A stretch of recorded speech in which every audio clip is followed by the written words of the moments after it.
Article 1, Bharat राज्यों का क्या एक संघ है, इस संघ में लोग टूट नहीं सकते क्योंकि हम फेडरेशन में नहीं आते, हम लोग यूनियन में आते हैं। 2, विदेशी राज्यों को भारत अपने संघ में मिला सकता है, राष्ट्रपति इस पर रोक नहीं करेंगे। 3, वर्तमान में जितने राज्य हैं इन राज्यों में सीमा में इत्यादि में परिवर्तन किया जा सकता है। 4, कहा गया है कि इसे 368 के बाहर रखा गया है, मतलब विदेशी राज्यों को अगर मिलाया जाएगा या फिर किसी वर्तमान राज्यों को तोड़ा जाएगा तो उसे 368 से बाहर रखा गया, अर्थात इस पर राष्ट्रपति अपना वीटो कर ही नहीं सकते। समझ में आ गया कि नहीं आ गया? 368 में जो रहता है उसी पे वीटो कर सकते हैं क्योंकि इसे संशोधन माना ही नहीं जाता है। लोकसभा पारित कर दिया, राज्यसभा पारित कर दिया, काम खत्म। राष्ट्रपति अगर मना करेंगे या वीटो लगाएंगे ना, राष्ट्रपति पे महाभियोग लगा दे जाओ, क्योंकि वो 368 के बाहर है। भाग 1 खत्म, संविधान का भाग 1 क्या हो गया? खत्म हो गया। भाग 2 क्या है? 5, संविधान के प्रारंभ में नागरिकता, नागरिकता एक प्रकार का क्या अधिकार है। 6, पाकिस्तान से वैसे लोग जो भारत आए हैं उनकी नागरिकता। 7, पाकिस्तान छोड़ के जो भारत चले गए थे अगर लौट आएंगे तो उनकी नागरिकता बची रहेगी। 8, विदेश भ्रमण करने पे आपकी नागरिकता खत्म नहीं होती है। 9, अगर आपने विदेशी नागरिकता को ग्रहण कर लिया गलती से तो वहां की खत्म हो जाएगी। समझ में आ गया कि नहीं आ गया? 9 में। अगला 10 देखिए तो 10 में क्या कह रहा है? जब तक आप देश विरोधी कार्य नहीं करेंगे आपकी नागरिकता कैसी रहेगी? बनी रहेगी, आपकी नागरिकता को कोई छीन नहीं सकता है। 11 क्या है कि नागरिकता संबंधी संसद ही कानून बना सकती है, दूसरा कोई कानून नहीं बना सकता है। संसद का कौन बनाएगा? तो गृह मंत्रालय बनाएगा। भाग 2 खत्म हो गया, यहाँ पर भाग 2 खत्म हो गया। भाग 3 देखिए ना, 12 से 35 तक। 12 में क्या है? संघ परिभाषा है। किसकी परिभाषा है? तो राज्य की परिभाषा है। राज्य उसे कहते हैं जो अपने कर्मचारियों की नियुक्ति कर लेता है, वेतन वगैरह कर लेता है, राज्य की परिभाषा। 13 में क्या है? अल्पीकरण है। अल्पीकरण यानी आपके मूल अधिकार को रोका जा सकता है। अगर ऐसा कोई कानून बना देंगे जो किसी के मूल अधिकार को प्रभावित कर दे तो सुप्रीम कोर्ट उसे रद्द कर देगा, जैसे 3 तलाक को रद्द कर दिया था शाहबानो के केस में और सायरा बानो के केस में। शाहबानो केस आगे बताएंगे जब ये क्या नाम था इनका, राजीव गांधी प्रधानमंत्री थे, मुसलमानों को चूना लगा दिया था उसमें। 14 नंबर क्या चीज है भाई? 14 नंबर क्या है? कहा गया कि विधि के समक्ष समानता, विधि के कानून के आगे सब बराबर है। 15 कहा गया कि जाति धर्म इत्यादि के आगे सब बराबर है। 16 लोक नियोजन, नियोजन मतलब क्या होता है? नौकरी, नौकरी में सबकी समानता है। 17 छुआछूत, अस्पृश्यता, अस्पृश्यता यानी छुआछूत का अंत है। 18 में क्या है? उपाधि नहीं रख सकते, उपाधियों का अंत है, उपाधि नहीं रख सकते।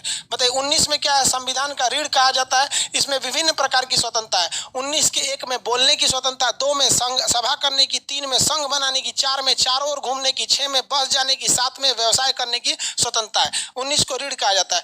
20 में बोलिए, 20 और 21 में क्या है? 20 में कहा गया है एक गलती की एक सजा देंगे, सजा उस समय के कानून के हिसाब से देंगे और सजा पाने के बाद भी उसे जेल में सुरक्षित रखेंगे, ही नहीं कि जेलवा में कूच काच दीजिएगा। अजमल का साहब जब तक था जेल में सुरक्षित था, हर एक व्यक्ति जेल में क्या रहता है? सुरक्षित रहते हैं। 21 इसमें क्या है? सजा वाला है, सजा के संबंधित है, सजा उस समय के कानून। 21 में क्या है? प्राण एवं दैहिक स्वतंत्रता, आप उसे जीवन नहीं छीन सकते, आप उसे विदेश जाने से नहीं रोक सकते हैं, आप उसकी निजता के अधिकार यानी वो प्राइवेसी को छुपाना चाहते हैं तो आप नहीं छीन सकते हैं, तो निजता का अधिकार है। इसी में पर्यावरण, हमें साफ पर्यावरण का अधिकार है, स्वच्छ पानी पीने का अधिकार है। 21 के क में क्या है? शिक्षा का अधिकार है। 21 के क में स्टडी यानी एजुकेशन यानी शिक्षा का अधिकार है, इसमें प्राण यानी पर्सनल लाइबर्टी का अधिकार है। 22 में बताइए तो गिरफ्तारी से संरक्षण का अधिकार है। गिरफ्तारी करने से पहले वारंट दिखाना पड़ेगा, 24 घंटे के अंदर मजिस्ट्रेट को पास ले जाना पड़ेगा, अपने पसंद का वकील रखना पड़ेगा, खुद के विरुद्ध गवाही देने के लिए मजबूर नहीं कर सकते। 22 के 4 में प्रिवेंटिव डिटेंशन निवारक निरोध अधिनियम है।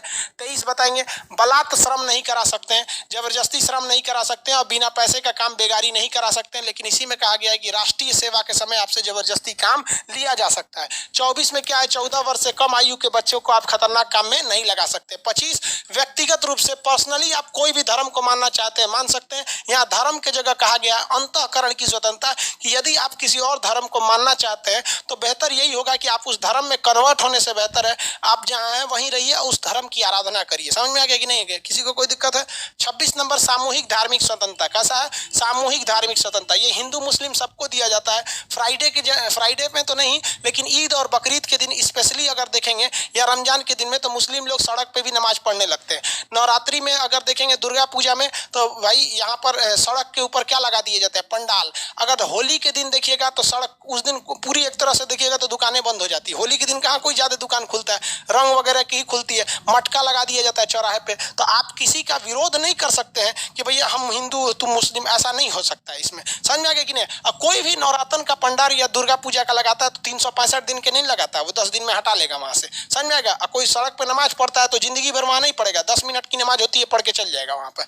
आगे देखिए 27 नंबर क्या कहता है, धार्मिक कार्य के लिए अगर कोई धन रखे हैं तो उस पर टैक्स नहीं लगेगा। 28 क्या कह रहा है कि कोई भी स्कूल अगर सरकारी है तो उसमें धर्म की शिक्षा नहीं दी जाएगी। 29 कह रहा है कि अल्पसंख्यक, कौन अल्पसंख्यक को आप स्कूल में पढ़ने से नहीं रोक सकते हैं, वो अपनी संस्कृति को बचाने के लिए, महिला है तो बुर्का पहन के आ सकती है, साड़ी पहन के आ सकती है, इतना बड़ा सिंदूर पहन के आ सकता है, जैन धर्म वाला उघारे आ सकता है, सरदार जी पगड़ी पहन के आ सकते हैं, आप रोक नहीं सकते। लेकिन अगर उन्हें खुद कंफर्टेबल महसूस नहीं हो रहा है तो 30 के तहत वो क्या कर सकते हैं, अपना जो एजुकेशन सेंटर है, संस्था है, वो क्या कर सकते हैं, खोल सकते हैं। 31 में बताइए संपत्ति का अधिकार था, लेकिन संपत्ति के अधिकार को क्या कर दिया गया, 44वें संविधान संशोधन द्वारा संशोधित करके हटा दिया गया।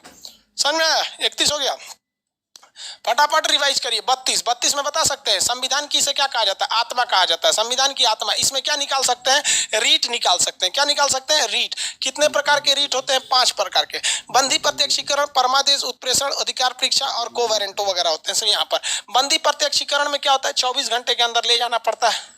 परमादेश में क्या होता है, हम आदेश देते हैं, इसे कहते हैं मैंडेमस। बंदी पक्षीकरण को कहते हैं कोवेरेंटो। इसमें ये कौन सा हो गया, तीसरा क्या होता है, अधिकार परीक्षा। अधिकार परीक्षा को बंदी प्रत्यक्षीकरण को कहते हैं हम लोग हॉबियस कर्पस, परमादेश को कहते हैं मैंडेमस। उत्प्रेषण, अगर कोई कोर्ट उल्लंघन कर रही है तो सर्जियोरी करते हैं। अगर कोई कोर्ट ने उल्लंघन करके फैसला सुना दिया तो उसके प्रतिषेध लगा देते हैं, प्रोहिबिशन, प्रतिषेध, प्रोहिबिशन। और अपने अधिकार का उल्लंघन कर रहा है तो अधिकार परीक्षा कहते हैं, इसे कहते हैं कोवेरेंटो। ये अनुच्छेद 32 में। 33 में क्या कहा गया है कि भैया 33 में कह दिया गया कि मार्शल लॉ वगैरह लगेगा। 34 में क्या कहा गया कि भाई अगर कहीं, देखिए इसमें कुछ लोगों के छीन लिया गया अधिकार, यहाँ पर मीडिया वगैरह के अधिकार को छीन लिया गया, यहाँ पर इसमें बोल दिया गया मार्शल लॉ। 35 में कहा गया कि इसे लागू कैसे किया जाएगा, ये आपका कौन सा था, भाग 3 मूल अधिकार। नीति निर्देशक तत्व किसमें है, भाग 4 36 51 आयरलैंड से लाया गया।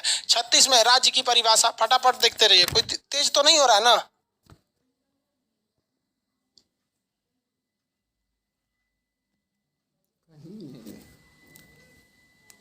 क्या कर रहे हैं भाई आप, इसको साथ साथ मेरे रिवाइज करते रहिए।